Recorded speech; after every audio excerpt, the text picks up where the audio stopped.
Hello बच्चों, let's read the question. So the question says, in which of the following the valency of each of the constituent element is equal to the total number of atoms in one molecule of the compound and options are given to us. तो अगर हम ध्यान से देखें इस question में हमें basically क्या रहा है, जो वैलेंसी है एक एलिमेंट की दोनों कंपाउंड में, क्योंकि ये सारे कंपाउंड दो एलिमेंट से मिलकर बने हैं, तो हमें क्वेश्चन में ऐसा बोला जा रहा है कि किस ऑप्शन में जो वैलेंसी है दोनों एलिमेंट की वो बराबर है एटॉमिसिटी ऑफ दी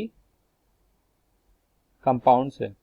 जैसे HCl में 2 एटम्स हैं, H2S में 3 एटम्स है, MgCl2 में 3 एटम है और CaO में 2 एटम है।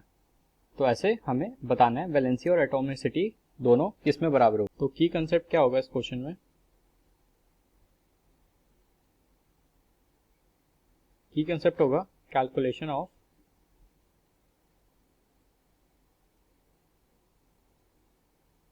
Valency and atomicity.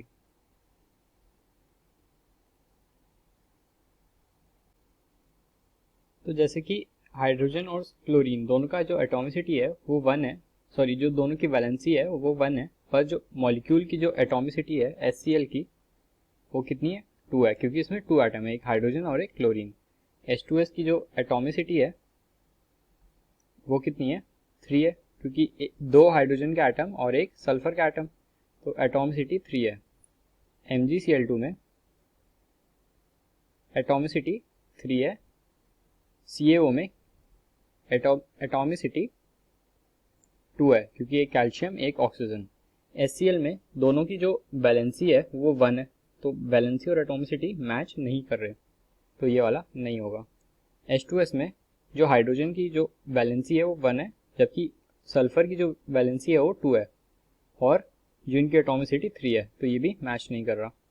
Magnesium chloride में एटॉमिसिटी 3 है और मैग्नीशियम और क्लोरीन का 2 और 1 वैलेंसी है, तो ये भी मैच नहीं कर रही।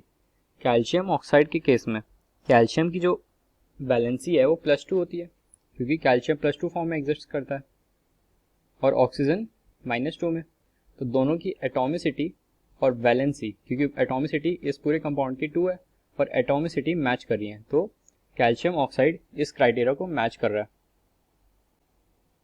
सो calcium oxide would be our answer. Hope you understood it well. Best of luck. Thank you.